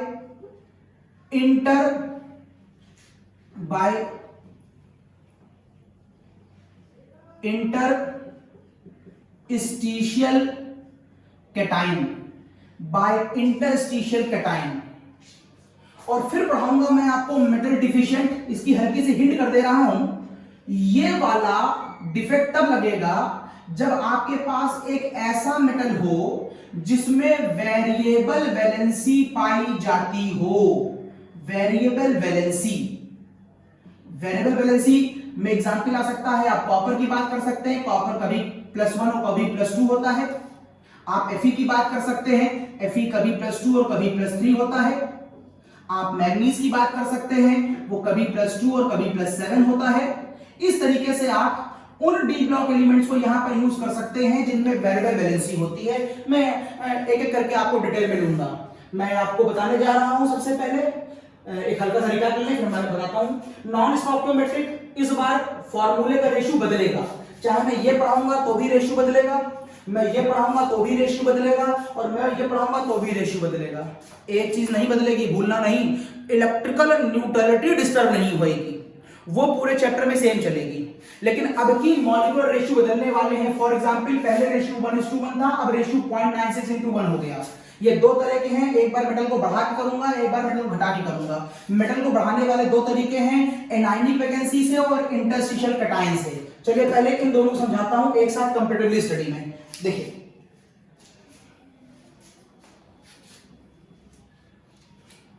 तो ये मैंने ले लिया एनायनिक वैकेंसी, एनायनिक वैकेंसी, और ये मैंने ले लिया इंटरस्टिशियल कैटायन, इंटरस्टिशियल कैटायन। चलिए तो साहब एनायनिक वैकेंसी क्या कहती है? एनायनिक वैकेंसी को समझना है तो एग्जांपल ले लेता हूं मैं पहले NaCl का। मैं NaCl का एग्जांपल लेता हूं और यहां पर मैं एग्जांपल आपको समझाऊंगा जिंक ऑक्साइड का। दोनों ही केस देखिए ध्यान से, दोनों ही केस में आयनिक पे पढ़ा रहा हूं, ये दोनों ही केस आयनिक के लिए रखते हैं। सपोज करिए मेरे पास एक डायग्राम NaCl का ऐसा है, this is the diagram of NaCl, जहां पर सब कुछ वेल अरेंज है, सारे पॉजिटिव सारे निगेटिव वेल अरेंज है, positive negative positive negative negative positive negative positive negative positive positive negative. ध्यान से देखिए 1 2 3 4 5 6, यहां पर 6 कैटायन और 6 एनायन है, 6 प्लस और 6 Cl माइनस। और ध्यान से देखिए चूंकि नंबर ऑफ पॉजिटिव निगेटिव बराबर है इसलिए यहां पर इलेक्ट्रिकल न्यूट्रलिटी इसकी मेंटेन है, इलेक्ट्रिकल न्यूट्रलिटी। और ध्यान से देखिए तो यहां पर इसका स्टोकियोमेट्री भी जो भी है मुझे वो बनाए रखनी है, स्टोकियोमेट्री। इन सारी बातों को मुझे गौर करते रहना है। Bye any how either bye the effect of temperature और बाय एनी अदर मीन, यहां पर मैं अदर मीन पे गौर करूंगा। यहां पर एक तरीका ये हो सकता है कि अगर मैं यहां पर सोडियम एलिमेंट को ले लूं और उसको बहुत हाई टेम्परेचर पे गर्म कर दूं। मैं फिर से टेम्परेचर खेल रहा हूं, टेम्परेचर मैंने पहले ही बोल दिया था, टेम्परेचर थर्मोडायनामिक डिफेक्ट्स नाम है इनका। अगर मैं सोडियम वेपर पे गर्म कर दूं तो यहां पर ये हो सकता है कि सोडियम का, आपको मालूम होगा मेल्टिंग पॉइंट और बॉइलिंग पॉइंट बहुत ज्यादा नहीं होता है, सोडियम की बॉन्डिंग्स बहुत वीक होती हैं, थोड़े टेम्परेचर में क्या कर सकता है ये वेपराइज। तो यहां पर सोडियम का कैटायन वेपराइज कर जाएगा और एनर्जी दोगे तो इसके आउटर मोस्ट शेल से जो इसके इलेक्ट्रॉन थे वो बाहर भी निकल गए होंगे। मींस ये काम यहां पर बड़े आराम से हो सकता है। मेरे पास एक NaCl का क्रिस्टल है और उस क्रिस्टल के ऊपर से मैंने सोडियम की वेपर पास कराई है। ये NaCl क्रिस्टल है और यहां पर मैंने सोडियम की वेपर गर्म करी तो इसके ऊपर से एक पास हो रही है, यहां से पास होकर उड़ रही है। ये NaCl क्रिस्टल है और मैंने यहां पर नीचे कहीं सोडियम की वेपर गर्म करी और सोडियम की वेपर यहां पर आई और इसको टच होते हुए यहां से बाहर जा रही है। अब क्या होगा? जब सोडियम की वेपर टच होते हुए यहां से बाहर जाएगी तो क्या होगा? ये पॉजिटिव इस निगेटिव से प्यार करेगा। There is a force of attraction between this positive and this negative. और यदि ऐसा हुआ तो कुछ पल के बाद डायग्राम में एक हल्का सा चेंज आएगा और वो क्या आएगा? Positive negative positive negative. ये मेरे पास एक डायग्राम था, ये मेरे पास एक डायग्राम था, यहां से ये वाला बाहर चला गया है तो ये वाली जगह खाली हो जाएगी। Positive positive negative negative positive negative positive positive negative positive negative. और यहां से NaCl बन करके कहीं आगे चला गया होगा जो मैंने ये वाला NaCl बनाया है। खैर वो जो बन के चला गया मुझे उसकी बात नहीं करनी है, मुझे अपने इस क्रिस्टल को देखना है जो पहले यहां पर क्या हुआ करता था, perfect due to well arrangement, और यहां पर ये क्या हो गया? Imperfect due to irregularity in the arrangement, due to irregularity in the arrangement. ध्यान से देखिएगा यहां जो इररेगुलरिटी डेवलप हुई है वो किसी एक पॉइंट पे डेवलप हुई है, इसलिए मैं इसको नाम क्या दे रहा हूं? Point defect. ये मेरा पॉइंट है, ध्यान दीजिएगा। अच्छा मैंने यहां पर स्टोकियोमेट्री लिख दिया था, मुझे बताना है आपको कि मैं नॉन स्टोकियोमेट्री पढ़ा रहा हूं। मैं ऐसे खाली ये कह रहा था कि अभी यहां पर ये स्टोकियोमेट्री है, अब आगे जाकर के मैं इसकी स्टोकियोमेट्री को क्या करने वाला हूं? डिस्टर्ब करने वाला हूं, जिसकी वजह से मैं क्या कहूंगा? ये नॉन स्टोकियोमेट्रिक डिफेक्ट बन जाएगा। तो ये लाइन मैंने ऐसे ही कर दी। यहां पर स्टोकियोमेट्री लिखा था कि जो भी इसका मॉलिक्यूलर रेशियो है, जो भी है 1:1 वो यहां पर जाकर डिस्टर्ब हो जाएगा। देखिए ध्यान से, डिस्टर्ब हो चुका है। यहां पर 6 कटायन थे, यहां पर 6 सोडियम आयन थे पहले, शायद अभी भी हैं। देखिए 1 2 3 4 5 6, लेकिन जो Cl माइनस आयन बाहर चला गया उसकी वजह से यहां पर जो Cl माइनस आयन है वो केवल 5 बचे। देखो यहां से यहां जाते समय स्टोइकियोमेट्रिक रेशियो डिस्टर्ब हो गया, और अगर स्टोइकियोमेट्रिक रेशियो डिस्टर्ब हो गया तो मैंने कह दिया ये डिफेक्ट जो है वो नॉन स्टोइकियोमेट्रिक है। ध्यान रखिएगा, पहले पॉइंट डिफेक्ट है, लाइन नहीं है, पॉइंट डिफेक्ट है। और पॉइंट के अंदर स्टोइकियोमेट्रिक है कि नॉन स्टोइकियोमेट्रिक है? पॉइंट के अंदर नॉन स्टोइकियोमेट्रिक है। अब इलेक्ट्रिकल न्यूट्रलिटी आपको हर हालत में मेंटेन रखनी, मैंने आपसे कहा था इलेक्ट्रिकल न्यूट्रलिटी से कोई खिलवाड़ नहीं। यहां पर नंबर ऑफ पॉजिटिव और नंबर ऑफ नेगेटिव बराबर थे तो इलेक्ट्रिकल न्यूट्रलिटी मेंटेन थी, लेकिन शायद देखिए यहां पर इलेक्ट्रिकल न्यूट्रलिटी डिस्टर्ब हो गई है। पॉजिटिव 5 है, नेगेटिव पॉजिटिव 6 है, नेगेटिव 5 है। तो इलेक्ट्रिकल न्यूट्रलिटी को मेंटेन करने में क्या होता है, ये जो इलेक्ट्रॉन देख रहे थे ना जो बाहर जा रहा था, ये इलेक्ट्रॉन इस इलेक्ट्रिकल न्यूट्रलिटी को मेंटेन करने के लिए इसमें एब्सॉर्ब हो जाता है। और ये देखिए इलेक्ट्रॉन यहां आ गया, यहां से Cl बाहर चला गया, इलेक्ट्रॉन आ गया। Cl और इलेक्ट्रॉन में सिर्फ एक ही बात कॉमन है, बोलो क्या? दोनों के ऊपर जो चार्ज है वो -1.6 × 10⁻⁻19 कूलम है। बस इन दोनों में इतना ही कॉमन है, बाकी इन दोनों में कोई चीज कॉमन नहीं है। इसका वेट बहुत ज्यादा होता है और इसका मास इसके कंपैरिजन बहुत बहुत कम होता है। अरे भाई इसके अंदर 17 प्रोटॉन होंगे, 17 न्यूट्रॉन होंगे। Cl का एटॉमिक वेट 35 होता है, नीचे 17 है, इसके हिसाब से इसके अंदर 18 न्यूट्रॉन होंगे। इन सारे लोगों का जब तुम मास जोड़ोगे तो वो Cl का मास कहलाएगा। इतना भारी भरकम है, जबकि Cl का मास, जबकि इलेक्ट्रॉन का मास इनमें से केवल एक इलेक्ट्रॉन के मास के बराबर होगा। तो इन दोनों को अगर मास के टर्म में कंपेयर किया जाए तो दोनों में बहुत अंतर है। हाँ, दोनों में एक बात कॉमन है, दोनों का चार्ज सेम है, -1 और -1। तो मैं यहां इलेक्ट्रॉन को लाकर बस चार्ज मेंटेन कर रहा हूं, और ऐसा करने से मैं कहूंगा ये इलेक्ट्रिकली न्यूट्रल बना रहा। ये देखिए ऐसा लाकर मैं कहूंगा ये इलेक्ट्रिकल न्यूट्रलिटी को मेंटेन रख रहा है। Okay after the developing of such type of defect, what properties are change in the defect, what properties are changed in comparison to perfect crystal, what properties shown by imperfect crystal with the respect of perfect crystal, what properties are changed here? तो जब मैं properties change देखता हूं तो मैं देखता हूं सबसे पहले चलिए बात कर ले, एक इलेक्ट्रॉन यहां पर है जिसकी वजह से मैं कह सकता हूं कि यहां पर कंडक्टेंस आ गई, जबकि यहां पर ऐसी कोई कंडक्टेंस नहीं थी। क्लास के सारे बच्चे अपनी जगह पर बैठे हुए थे और उसमें कोई कंडक्टेंस नहीं है, लेकिन यहां पर क्लास का एक बच्चा चला गया है और उस बच्चे की जगह पर उस बच्चे के कंपैरिजन बहुत कोई छोटा प्राणी आ गया है। अगर आप इसको अदरवाइज ना लें तो मैं मान लूं कि घर का एक खास मेंबर, जो कोई फंक्शन चल रहा है, हर सीट पर आपके घर के कुछ मेंबर बैठे हुए हैं, मामा नाना चाचा सब लोग बैठे हैं, और इत्तेफाक से एक वहां से कोई पर्सन गया है वेरी इंपॉर्टेंट, और कोई घर का नौकर आकर के वहां पर बैठा। अब ध्यान से देखिएगा, देखने को तो कह सकते हैं चेयर भरी हुई है, लेकिन थोड़ी देर पहले जिस सीट पे वो मामा जी या पापा जी बैठे थे उनसे आप कोई काम नहीं करवा पा रहे थे। लेकिन जब ये इलेक्ट्रॉन आएगा तो इसकी जो वैल्यू है वो उनके कंपैरिजन बहुत छोटी है, तो अब इससे बहुत से काम ले सकते, चलो भाई ये करो, चलो भाई ये करो। इसका मतलब है आप इसको अपने अकॉर्डिंग जहां चाहे वहां भेज सकते हैं। इस एग्जांपल से खाली आप समझ सकते हैं कि इस इलेक्ट्रॉन की प्रेजेंस की वजह से यहां पर कंडक्टेंस आ जाती है। तो यहां कंडक्टेंस आने की वजह ये इलेक्ट्रॉन है जिसको मैं फ्री इलेक्ट्रॉन बोलता हूं, ये कहीं भी मूव कर सकता है। ओके, और जैसे मैंने अभी भी कहा ये फ्री इलेक्ट्रॉन है, और अगर ये मूव करेगा तो आपको याद हो कॉन्सेप्ट कलर का, जैसे आप कहेंगे इसके पास फ्री इलेक्ट्रॉन है, आप कहेंगे इसका मतलब है ये कंपाउंड कलर शो करेगा। जब ये इलेक्ट्रॉन अपनी किसी खास जगह से किसी दूसरी जगह पर मूव कर रहा होगा, घर का ये नौकर कोई काम कर रहा होगा, तो उस काम को करने के लिए से कोई एनर्जी चाहिए होगी, और वो एनर्जी आप कहां से दिखाएंगे, और वो एनर्जी आप कलर के पाई डायग्राम से दिखाएंगे।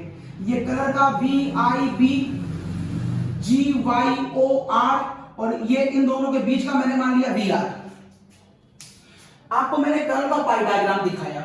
सपोज करिए इस नौकर को यहां से यहां तक जाने के लिए, सपोज करिए इस नौकर को यहां से यहां तक जाने के लिए जिस काम की आवश्यकता है, उस काम के लिए जो रिक्वायर्ड एनर्जी है, H और C कांस्टेंट है, रिक्वायर्ड एनर्जी वेवलेंथ के रिस्पेक्ट में मैं देखता हूं तो मान लीजिए इस काम को करने के लिए इसे जो एनर्जी रिक्वायर्ड है वो वायलेट कलर की एनर्जी रिक्वायर्ड है। इसका मतलब वहां पर जो सन से रोशनी आ रही होगी उस पूरे स्पेक्ट्रम में से जो कलर रेंज का स्पेक्ट्रम है उसमें से वायलेट कलर का जो एनर्जी लेवल है वो इस काम को करने के लिए एब्जॉर्ब कर लिया जाएगा इस सिस्टम के थ्रू, मींस इस सिस्टम के थ्रू। और यदि एब्जॉर्ब कर लेगा तो बाकी जो बचे कलर हैं वो सारे आपकी आंखों की तरफ रिफ्लेक्ट कर दिए जाएंगे। मींस ये कलर या इनके बीच के कॉम्बिनेशन, ये कलर या इनके बीच के कॉम्बिनेशन, इनके बीच के बहुत से कॉम्बिनेशन हो सकते हैं, ये सारे के सारे आपकी आंखों पर रिफ्लेक्ट कर दिए जाएंगे और ये सारे कलर मिलकर के एक नया कलर बनाएंगे। और वो कलर कौन सा होगा? और वो कलर होता है complementary colour of that colour which is absorbed by the system. अगर ये कलर एब्जॉर्ब किया गया है तो इसका कॉम्प्लीमेंट्री ये कहलाता है। तो ये कलर आपकी आंखों पे दिखाई देगा। अगर ये एब्जॉर्ब है तो ये दिखाई देगा, ये एब्जॉर्ब है तो ये दिखाई देगा, सॉरी ये एब्जॉर्ब है तो ये दिखाई देगा, ये एब्जॉर्ब है तो ये दिखाई देगा, ये एब्जॉर्ब है तो ये दिखाई देगा। चूंकि NaCl गर्म करने के बाद येलो कलर शो करता है। क्वेश्चन आया एग्जाम में कई बार, why NaCl on the cool condition it is white in color, घर में आप नमक खाते हैं वो white होता है, but on heating at a certain temperature with the presence of a sodium vapor, why it show yellow color, why it shows yellow color। तो आंसर भैया इसके कलर के दिखाने का आंसर अगर MCQ पे क्वेश्चन आए तो आप डी ट्रांजिशन नहीं बोलेंगे, इस बार आप चार्ज ट्रांसफर भी नहीं बोलेंगे, इस बार आप बोलेंगे it is due to the एक नया टर्म बता रहा हूं, F centre. It is due to the F centre. अब आपके मन में बात है कि एफ सेंटर क्या है? तो एक्चुअल में जिसको मैं अभी फ्री इलेक्ट्रॉन यहां पर कह रहा था, एक्चुअल में ये इतना भी फ्री नहीं है। ये जो इलेक्ट्रॉन है ये एक कमरे में बंद है, ये कमरे में बंद है, ये इस कमरे में बंद है। It means it is not so much free. ये इलेक्ट्रॉन एक कमरे में बंद है ऐसे, और ये कमरा किसका था? ये कमरा एनायन का था, ये कमरा एनायन का था। एनायन के कमरे में खास डेफिनेशन है बेटा, याद करनी पड़ेगी आपको। एनायन के कमरे में जब कोई इलेक्ट्रॉन जाके बैठता है, एनायन कौन सा था? Cl चला गया। एनायन के कमरे में जब इलेक्ट्रॉन जाके बैठता है और वो इलेक्ट्रॉन लगातार ऊपर नीचे एनर्जी को यूज करके मोशन करता है, और उस मोशन की वजह से जब वहां कोई कलर आता है तो पहली बार जिस साइंटिस्ट ने देखा इसको, उसने कहा कि साहब यहां तो कलर आया। उसने कहा साहब यहां तो फॉर्बी आया। फॉर्बी is a Greek word, Greek scientist ने इसकी बात करी थी, और ग्रीक में इसे कहते हैं फॉर्बी। फॉर्बी का मतलब होता है कलर, जिसको बाद में एब्रीविएशन में कन्वर्ट करके इस फॉर्बी का एफ ले लिया गया। तो जो किताब में एफ सेंटर लिखा हुआ है उस एफ सेंटर का मतलब फॉर्बी से है, और फॉर्बी का मतलब कलर से है। अब इस पूरे प्रोसेस में कलर कौन दिखा रहा है? ये इलेक्ट्रॉन दिखा रहा है। ये इलेक्ट्रॉन कहां बैठा है? ये इलेक्ट्रॉन एनायन की वैकेंसी में बैठा है, मतलब वो वैकेंसी जो एनायन के हटने से डेवलप हुई है। इस पूरे घर को क्या नाम दिया गया है? इस पूरे घर को एफ सेंटर नाम दिया गया है। क्यों इस घर को एफ सेंटर कहा गया है? क्योंकि यही पार्टिकल, ये वाला कलर के लिए रिस्पॉन्सिबल है, और कलर को ग्रीक भाषा में फॉर्बी कहते हैं, और फॉर्बी का एब्रीविएशन ले लिया एफ सेंटर। तो एग्जाम में अगर ये एमसीक्यू में आएगा तो डीडी ट्रांजिशन का आंसर नहीं होगा, चार्ज ट्रांजिशन का आंसर नहीं होगा, इसका आंसर होगा एफ सेंटर। यहां पर कलर की वजह एफ सेंटर है, तो यहां पर भी आप फ्री इलेक्ट्रॉन मत लिखिएगा, this electron is not so free. यहां पर ये इलेक्ट्रॉन एफ सेंटर में बंद है, इसलिए आप इसे एफ सेंटर बोलेंगे। It is F centre. Okay, तो मैंने कह दिया कंडक्टेंस आ गई। वो जो नौकर है बहुत सारे काम कर रहा है, तो कंडक्टेंस आ गई। उस नौकर के दौड़ भाग से वहां पर कलर चेंज हो रहा है, तो कलर आ गया। इसका स्क्रीनशॉट ले लीजिए, मैं बाद में निकालूंगा। और क्या प्रॉपर्टियां बदल जाएंगी? ध्यान से देखिए, इसका बिहेवियर जो होगा वो पैरामैग्नेटिक होगा, because of their is a presence of one unpaired electron. इस घर में केवल अकेला इलेक्ट्रॉन है, पेयरिंग नहीं हुई है, और अगर एक अनपेयर्ड इलेक्ट्रॉन होगा तो इसकी वजह से पैरामैग्नेटिक होगा। यस, ये पैरामैग्नेटिक होगा। और क्या फर्क पड़ेगा? डेंसिटी की सेहत पे दिया, देखिए डेंसिटी की सेहत पे क्या फर्क पड़ेगा?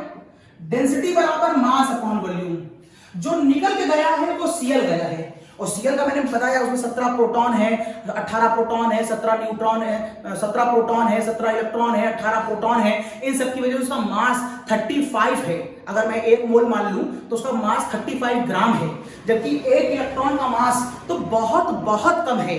मींस Cl में भारी भरकम चीज गई है, उसकी जगह पे खाली एक इलेक्ट्रॉन आया है। दोनों में कॉमन सिर्फ इतना है कि उसका चार्ज बराबर है खाली, इसलिए इलेक्ट्रिकल न्यूट्रलिटी के मामले में तो बराबर है, बाकी दोनों में बड़ा फर्क है। मींस गया है हाथी और आया है एक चींटी। हाँ, दोनों में कॉमन है कि दोनों जीवात्मा हैं। इस जीवात्मा के बिहार पर खाली बातें सेम है, बाकी सब दोनों में फर्क है। इसका मतलब है एक बहुत बड़ा मास हाथी की फॉर्म में बाहर निकल गया है। सिस्टम का मास कम हो गया है तो डेंसिटी भी कम हो जाएगी। इस प्रोसेस में डेंसिटी कम हो जाती है। तो यहां से आने वाला क्वेश्चन, NaCl गर्म करने पर येलो क्यों हो जाता है? KCl गर्म करने पर वायलेट क्यों हो जाता है? या LiCl गर्म करने पर पिंक क्यों हो जाता है? इन सबके पीछे जो आंसर होगा वो आप बोलेंगे F सेंटर। ओके, ये एनआईडी वैकेंसी की बात हो गई, मैं हटा रहा हूं। एनआईडी के बाद नेक्स्ट पॉइंट लेते हैं हम लोग। एनआईडी वैकेंसी के बाद था इंटरस्टिशियल कैटायन। अब इस इंटरस्टिशियल कैटायन क्या होता है? इंटरस्टिशियल कैटायन, और मैंने कहा था इसका बहुत अच्छा एग्जांपल है जिंक ऑक्साइड। और यहां पर एक क्वेश्चन बनता है कि अगर जिंक ऑक्साइड को गर्म किया जाए तो यहां पर येलो कलर क्यों आ जाता है? यहां पर येलो कलर क्यों आ जाता है? तो समझिएगा पूरी बात को। अच्छा, पीछे वाले में आपने ये बात गौर कर ली थी कि वो मेटल एक्सेस हो गया था, मैंने बोर्ड मिटा दिया, लेकिन गौर से देखिएगा पीछे वाले में वहां पर 5 सोडियम, पहले शुरू में 6 सोडियम और 6 Cl थे, और कुछ देर के बाद वहां पर 6 सोडियम जितने थे उतने ही हैं और 1 Cl कम हो गया है। मतलब 6 सोडियम और 5 Cl हैं, तो देखिए वहां पर मेटल एक्सेस हो गया है। सोडियम का अमाउंट ज्यादा हो गया और Cl का अमाउंट कम हो गया, इसलिए उसे मेटल एक्सेस कहते हैं। याद रखिए, ये भी मेटल एक्सेस का ही पार्ट है, ये भी मेटल एक्सेस का ही पार्ट है। तो मैंने एक डायग्राम ले लिया और यहां पर कुछ पॉजिटिव और निगेटिव ले लिए, यहां पर मैंने कुछ पॉजिटिव और निगेटिव ले लिए, इज समथिंग लाइक दिस। और ये सारे पॉजिटिव और निगेटिव आपको यूं दिखाई दे रहे हैं, negative positive negative positive positive negative positive negative. और मैंने मान लिया जो पॉजिटिव है वो जिंक +2 का है, और जो ऑक्सीजन है ये -2 का है। फिर ये यहाँ पर जिंक +2 है, ऑक्सीजन -2 है, ऑक्सीजन -2 है, जिंक +2 है, ऑक्सीजन -2 है, जिंक +2 है। यहाँ पर जिंक +2 है, ऑक्सीजन -2 है, जिंक +2 है और ऑक्सीजन -2, कुछ इस तरह क्रिस्टल है। अब अगर मैं इसको यहां पर केवल हीट कर दूं, हीट ऊपर देखिए, तो हीट करने पर जिंक ऑक्साइड क्या करेगा? ये कुछ इस तरीके से ब्रेक कर जाएगा। ये देखिए बैलेंस इक्वेशन, देखिए इक्वेशन बैलेंस है। गर्म करने पर जिंक अपना इलेक्ट्रॉन छोड़ देगा, छोड़ने के बाद वो कैटायन बनेगा, इलेक्ट्रॉन बनेगा। लेकिन ऑक्सीजन तो यहां पर O है और आपने O2 लिख दी है, तो बैलेंस कर लीजिए। यहां पर ऑक्सीजन कुछ ऐसे दिखाई जाएगी और इस क्रिस्टल से ऑक्सीजन गैस बाहर निकल जाएगी। गर्म करने के बाद यहां चेंज क्या आएगा? गर्म करने के बाद यहां पर चेंज ये आया कि ये मेरे पास कुछ कैटायंस थे और एनायंस जो कि सिस्टम में वेल अरेंज थे, जो कि सिस्टम में वेल अरेंज थे। जो जहां था वो तो वहां बना रहा, +2 -2 +2 -2 -2 +2 -2 +2 +2 -2 +2 -2।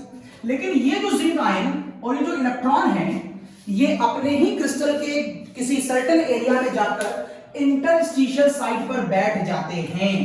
तो देखिए जिंक +2 यहां बैठ गया, और जिंक +2 यहां पर क्यों बैठ पाया? क्योंकि मैं बता चुका हूं कि जिंक जो है वो कैसा एलिमेंट है?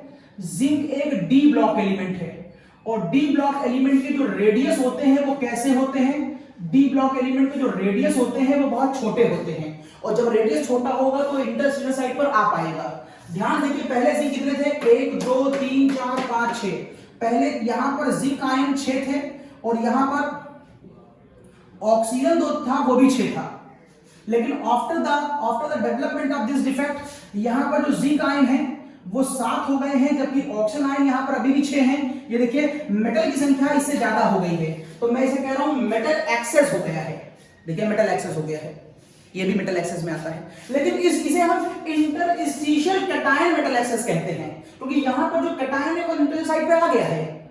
लेकिन वन मोर पॉइंट, आपको इलेक्ट्रिकल न्यूट्रलिटी मेंटेन रखनी है, तो जो इलेक्ट्रॉन यहां से निकले थे वो भी यहां पर कहीं ऐसे आकर बैठ जाएंगे, ऐसा होगा।